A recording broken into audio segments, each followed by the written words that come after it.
So advantages of inbreeding actually increases the homozygosity. So homozygosity means productivity of that particular population, because as the generations pass, they will start to lose their fertility and productivity rate. Here what happens here is, in some cases, the progeny may combine desirable features of both the parents.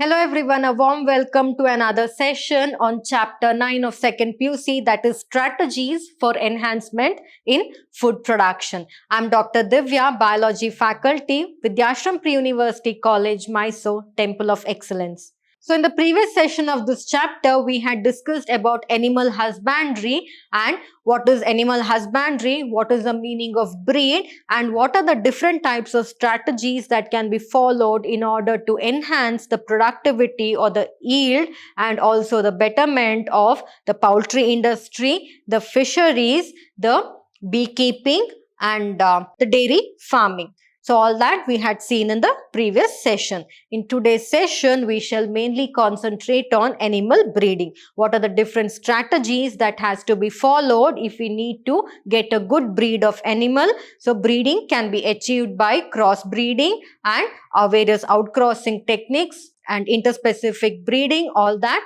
through which breeding of animals can be done. So all that we shall study in details in this particular session. And also we shall look into the artificial techniques which are used to breed the animals. One is the artificial insemination and the other one is multiple ovulation and embryo transfer technique. So all that we shall study in today's session. So to begin with, we shall see the main aim of animal breeding. So animal breeding, the breeding of animal in order to produce good progeny, that is good offsprings. So the main aim of the animal breeding is to increase the yield of the animal. Say for example, if there is an animal when it reaches maturity, it produces about say for example, the weight of that animal is around 10 kg, and there is one more animal wherein the weight of the animal, the same species, one more, wherein that weight of that animal is say for example around 15 kgs. So which will the animal breeder or the person who is running a animal that is a farm actually, or that is animal husbandry, what will he actually prefer? He will prefer the ones with more amount of weight, so that he'll get meat of more weight, therefore his income will also increase, right? So that is nothing but animal breeding. So here animal is bred in order to get good amount of yield. When we talk about the chickens as well, so say for example, in a day a chicken can lay about 2 eggs, and say for example one more chicken breed can lay about 4 eggs. So which one will the poultry farmer prefer? He will prefer the one which is giving more amount of eggs in a lesser time, right? So that is nothing but the main aim of animal breeding. And also animal breeding aims at improving the desirable qualities of that particular produce. Not just the quantity but also the quality of that particular produce also matters in the case of animal breeding. So what is breed? So here we understood what animal breeding is. In that animal breeding, what is the term breed exactly? So breed is nothing but wherein a group of animals related by descent, that is related by their ancestor, and having similar in most of the characters such as general appearance, the features, the size, the configuration, etc. are said to belong to a breed. Say for example, when we look at a dog, we can say that is a Alsatian breed. How can you say it's a Alsatian, or how can you say that it is a Doberman breed? By looking at the stature or the build or the appearance of that particular dog, it is understood, right, that it belongs to that particular breed. Likewise, a cow, we can say whether it is a Sindhi cow or whether it is a Jersey cow. By looking at its external features, that is the morphology or the phenotypic nature of that particular cow, we can decide. So that is how that is called as a breed. This is a particular breed of cow. So like that we can distinguish by looking at some of the similar characters and also that is similar characters such as general appearance, feature, size, configuration, etc. So from where did they acquire the characters? They acquired the characters from the ancestor, and it will continue throughout the generation. So we can, and from them we can produce a new breed. So that we'll study later. So therefore breeding is not, so breed is nothing but those animals which have a similar characteristic, that is one set of breed. In breeding, there are two types of breeding. One is called as inbreeding and the other one is outbreeding. So inbreeding means in, within. So within that species itself, breeding will occur. Say for example, there is a group of Sindhi cows. Okay. So those Sindhi cows, like in among those Sindhi cows, you'll have to select the two healthier ones, those which are resistant to disease, those which produce high amount of yield, that is milk, that you will select. So you're breeding between the cows in that particular family itself, or in that particular population or breed itself, or in that particular species itself. So that is called as inbreeding. So breeding between animals of the same breed is called as inbreeding, as I gave the example of Sindhi. So next is outbreeding. Here breeding is done between different breeds. Say for example, if the Sindhi cow, I make a Sindhi female and a Jersey male cow to breed, or male bull to breed, they will result in outbreeding. Now you're breeding outside with the population, that is you're breeding with the animal of the same species but with a different breed. So that is nothing but outbreeding. Here crosses between different breeds will be done in outbreeding. So again in outbreeding there are different types. We shall see what are those.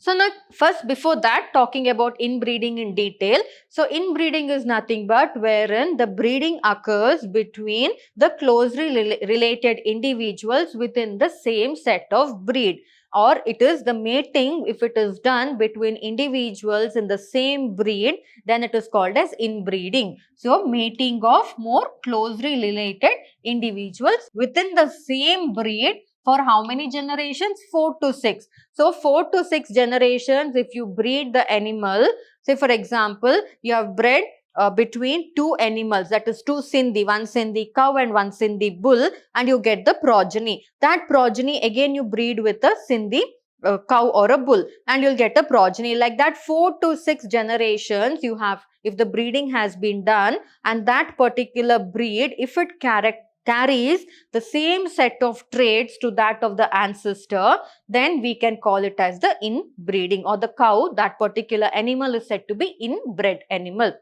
Now, what are the strategies that we can follow in inbreeding, or the breeding strategies that we can follow in inbreeding? So here, if we have to get a good quality cow among the same population or the same breed, first we need to select a male cow having the superior qualities and also the female cow having the superior qualities. Here the same breed should be there. Why? Because we're talking about inbreeding. To attain inbreeding, what are the strategies that we need to follow? So first, in the same breed, you need to select those cows which are the bulls or the male cows which are having the superior qualities, and you need to select the female cow which is having the superior quality, and then you have to mate them. So when they get mated, what happens? The progeny will also carry the same superior quality. So that is one of the strategies. Next, the progeny that is obtained from such matings should be evaluated, and the superior males and females among them are identified for further mating. And again, among the progenies that you get, you have to identify which of the progeny is having more amount of superior qualities. Then among them itself, among those progenies of the same breed itself, you have to find out, and then you have to mate it with that same breed. So that is how inbreeding, that is what the breeding strategy has to be followed for up to 4 to 6 generations. So this is a strategy that has to be followed. Next, talking about the advantages of inbreeding.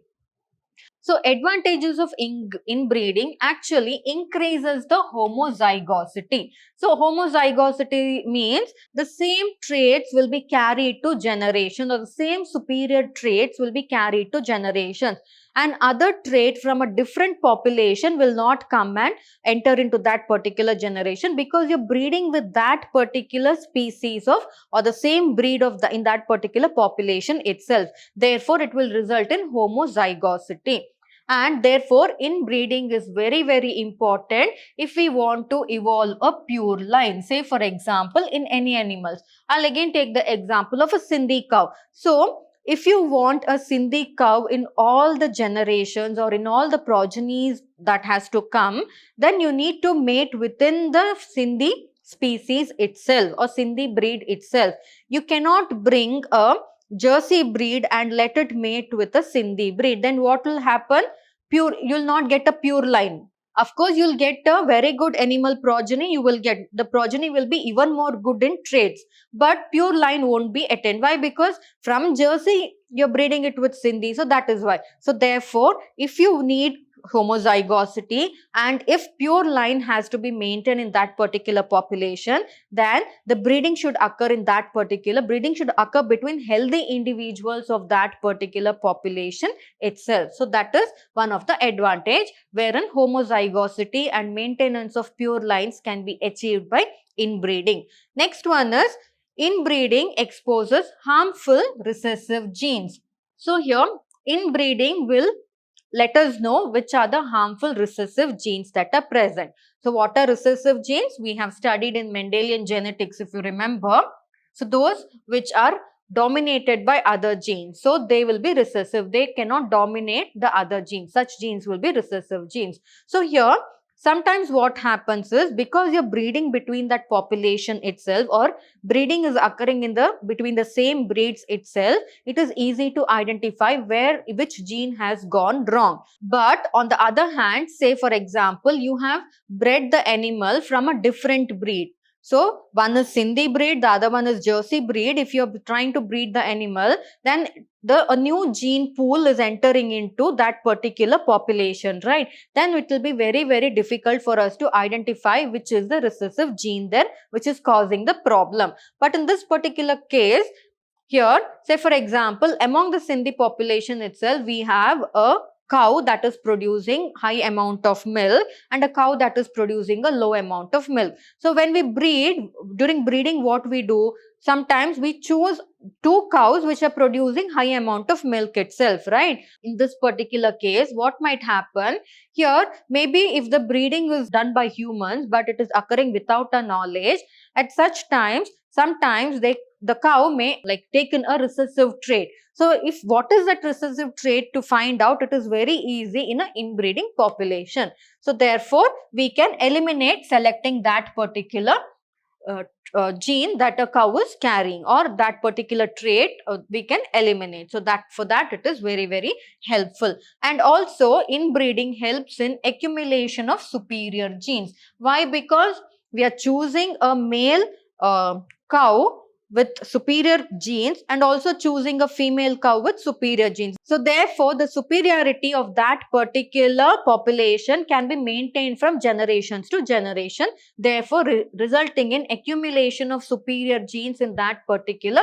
breed, and also elimination of the less desirable genes. So here we know that if there are a herd of cows, say for example A, B, C, D, E, F, G, so many herds. So say for example, A is having superior quality genes, D is having superior quality genes. What you can do? You can mate between A and D. So the resulting progeny will also produce, that is, say for example, AD will also produce having superior quality genes. Now that AD, you can breed with one more progeny. Say for example, G is having superior, E is having superior, EG. Again, you will get the same progeny having the superior quality genes, right? So that is how the superiority of the genes can be maintained in that particular population by selecting those having the superior quality and eliminating those which are not having the superior quality. And this approach, where there is selection at each step, that is selection for superior quality at each step, it will increase the productivity of the inbreed population or the inbred population. So that is why, what are the three factors that actually why inbreeding population favors in animal husbandry? One is it increases the homozygosity, it helps in maintaining the pure lines of that particular breed, and one more is it helps us to easily identify which is the harmful recessive gene, and therefore eliminate those animals having the harmful recessive gene, and also it helps in accumulation of the superior genes in that particular breed, population of breed, and also therefore we can in each step selecting the superior breed in each step will actually increase the superiority or the productivity of that particular inbred population. So inbreeding has all these advantages. Next, apart from that, they also have a disadvantage. What are the disadvantages? We shall see. So, inbreeding will result in inbreeding depression. So, this about inbreeding depression, you already know about it, because self-pollination in plants also causes inbreeding depression, right? Just like that, in animals also, if we keep on inbreeding between the same set of breeds, it will lead to inbreeding depression. So, continued inbreeding, especially close inbreeding, usually reduces the fertility and productivity of that particular population, because as the generations pass, they will start to lose their fertility and productivity rate if the inbreeding is done in that particular population itself for a longer time. So that is why pure lines are not available all the time. So it is because of this particular reason, in order to avoid inbreeding depression. And this particular, that is the loss of the capability of an animal to that is the loss of fertility in an animal, or the loss of productivity in animal, or reduce in productivity of an animal because of continuous inbreeding, is called as inbreeding depression. And this inbreeding depression can be solved. So what is the strategy to solve the inbreeding depression? So one of the main strategy is to select animals of the breeding population should be mated with the unrelated superior animals of the same breed. So here we should not breed with the same population. Say for example, of course the breed has to be same, but we should select, say for example, there are different sets of breeds. I mean, in the same population there is A, B, C, D and E. I've named, there are four, that is 1, 2, 3, 4, 5 sets of 5 cows of the same breed. Say for example, cow A, it is disease resistant. It has the capability to resist disease. Disease resistant. It has genes that which will help in providing resistance against diseases. Cow B is high yielding in milk. Or say for example, cow C will consume less fodder. Less fodder consuming.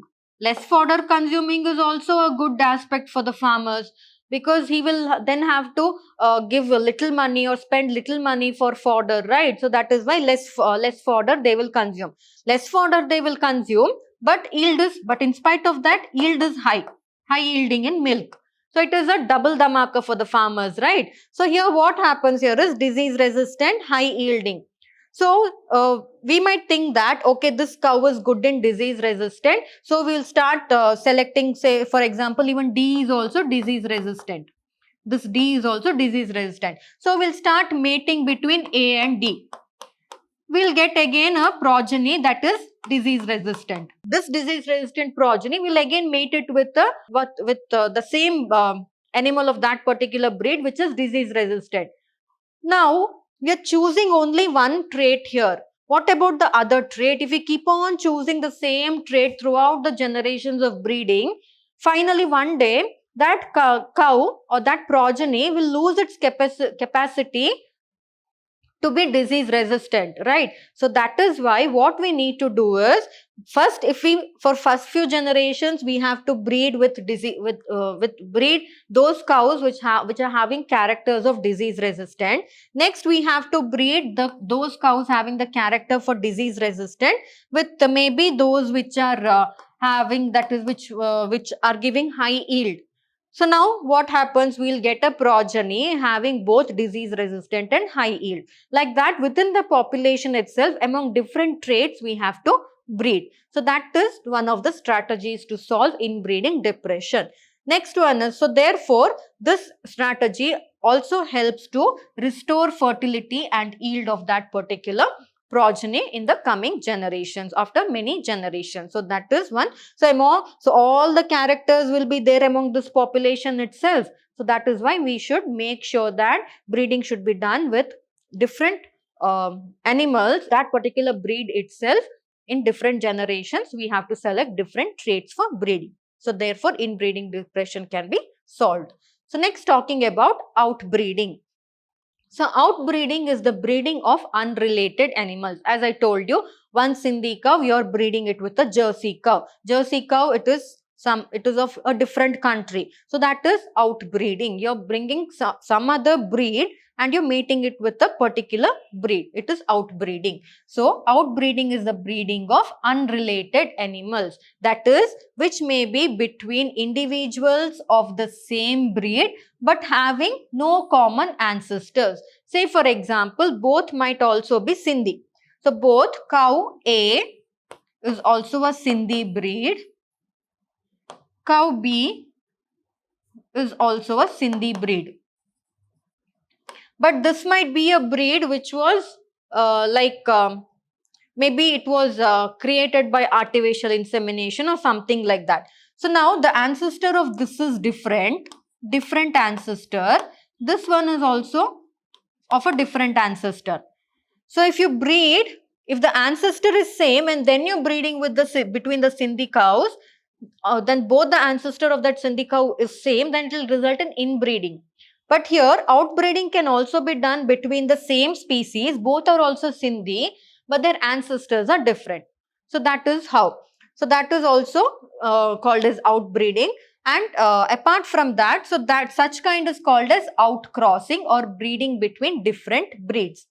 So here, or different species. So outbreeding is of three types. One is, the breeding can occur between the same species but having different ancestors, or breeding can occur between different breeds. So as I told you, one is Sindhi, one is Jersey, or different species itself. Breeding can occur between different species itself. So that is called as interspecific hybridization. So outbreeding is of three types. One is outcrossing, the other one is crossbreeding, the other one is interspecific breeding. So all these we shall study in detail one by one. So outcrossing. So in outcrossing is one kind of outbreeding wherein the crossing is done between the animals of the same breed, but those animals would have come from a different ancestor.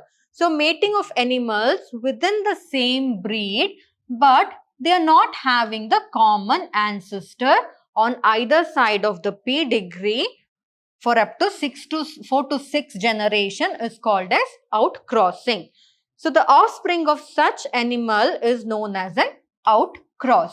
So there are some advantages in outcrossing. So what are those advantages? We shall see. So advantages is that, so outcrossing is one of the best breeding techniques for animals that are below average in production in milk, growth rate, that is productivity in milk is very low, growth rate is very less, such as in beef cattle, etc. So here growth rate should be high because at the end of the day the person wants meat, right? Milk also should be high, the meat content should also be high in that particular animal. So such animals which are having average, that is average in the sense like average or not even too less, not too high, somewhere in between, they are somewhere in between in production of milk and also in between in the meat that is available from them.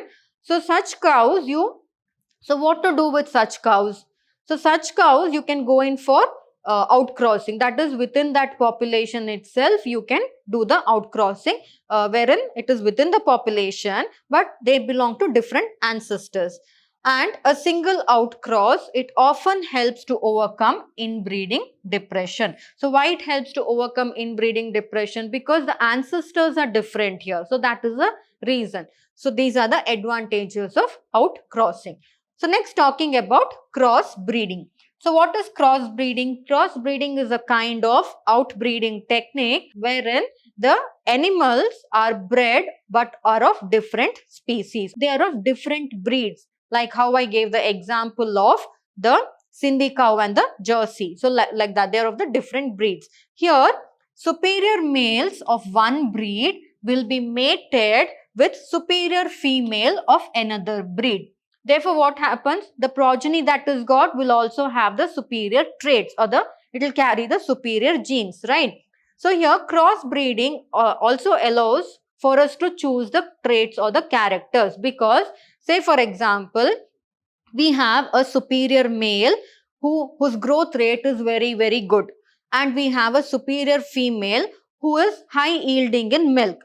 So if we make a cross with that, then the progeny that will be obtained, if it is a female, say for example, it will have high, that is very high growth rate, and also the yielding capacity of milk will also be very high. So like that we can choose our traits. Or if we want, that is male should be of disease resistant and the female should be high yielding, then the progeny that is there, if it is a female, it will be disease resistant as well as it will be a high yielding milk variety, right? So that is how they will help. So crossbreeding allows the desirable qualities of two different breeds to be combined so that the progeny that is formed will become a hybrid animal, because all the superior traits are being selected for breeding purpose. So that is why the progeny will be called as a hybrid animal, and they can be used for commercial production. That progeny can be used for commercial production. So that progenies itself, so within those progenies itself, breeding can be done. So that is about outbreeding. So I told you, the Jersey cow and the Sindhi cow. Sindhi cows are very strong. They are free of diseases and all that, whereas the Jersey cow are high yielding in milk.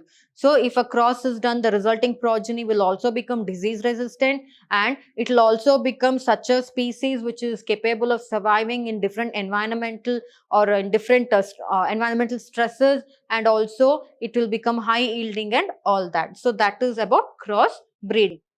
So next, talking about one more in crossbreeding.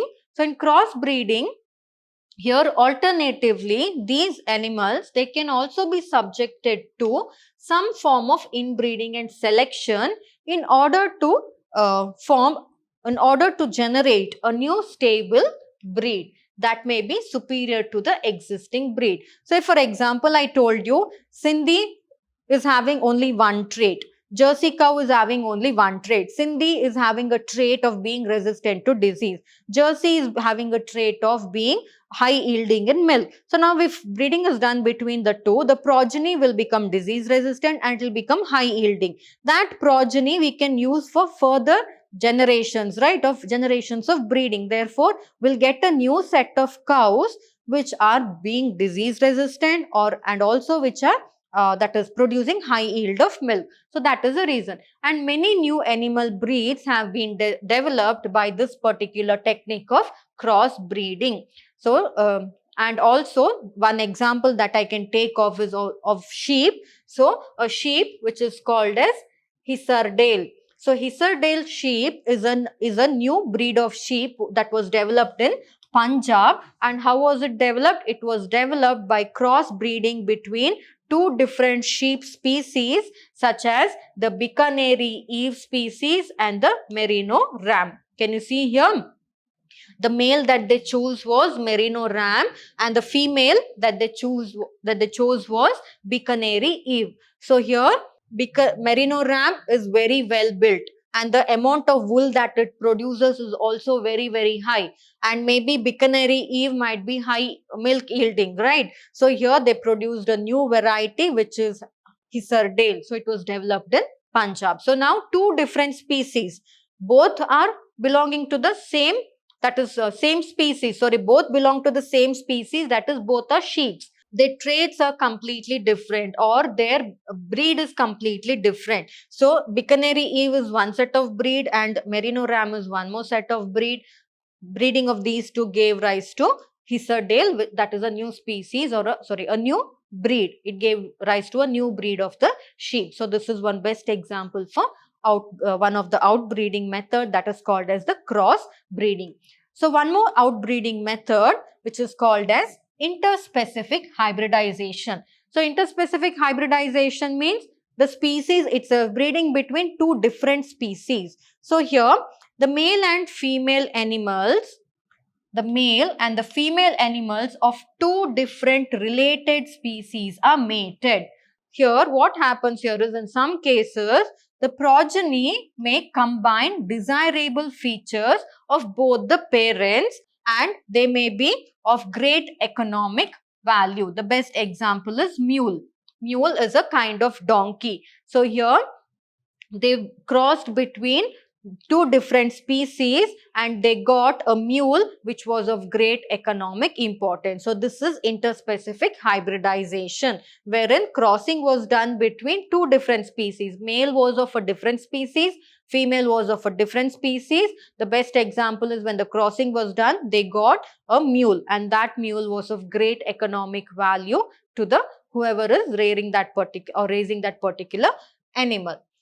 Next, talking about the breeding experiments, inbreeding and in outbreeding. Say for example, in outbreeding and to achieve interspecific hybridization, there are different experiments that have been followed, and one such is the artificial insemination. What is insemination? You're putting semen from somewhere else into another population or into another animal, right? So that is artificially you're doing it. So that is called as artificial insemination. So here what is exactly done in artificial insemination? So artificial insemination, you have also learnt about it in human reproductive techniques, right? We have learnt about it there.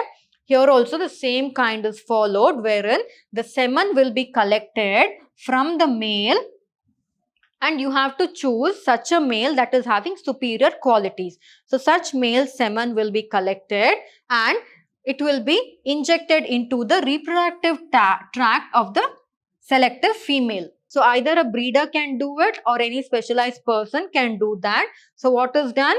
So that is a male having a superior quality, a male animal having a superior quality is selected, a female animal having a superior quality is selected. The semen from the male animal will be collected and it will be administered into the reproductive tract of the selected female animal, and the semen, it can be used either immediately or it can be stored in suitable temperatures and or it can be frozen and used whenever required at a later date. So say for example, so as I told you, that is breeding between the Sindhi cow and the Jersey cow. So Sindhi is the Indian cow, whereas Jersey it is of some other country. So here simultaneously, that is the semen cannot be collected and transferred to that particular Sindhi cow within a short span of time, right? So at that time, if the semen of the Jersey cow has to be brought from some other country, then it will take a lot of time. In such cases, they will they will freeze the semen. So in such cases, they will freeze the semen and then they will bring it to the Sindhi cow wherever it is, and then they will artificially inseminate it into the cow. And the semen, so therefore the semen can be used either immediately or it can be frozen and used on a specific date. And it can also be transported in a frozen form to wherever the female animal is there. From there to there, it can be transported in a frozen form. And that is how the desirable mating is being carried out. And artificial insemination, therefore, it helps to overcome a lot of problem related to mating. We can produce a new progeny having different traits which the parents, which either both the parents do not have. So that is how artificial insemination will help.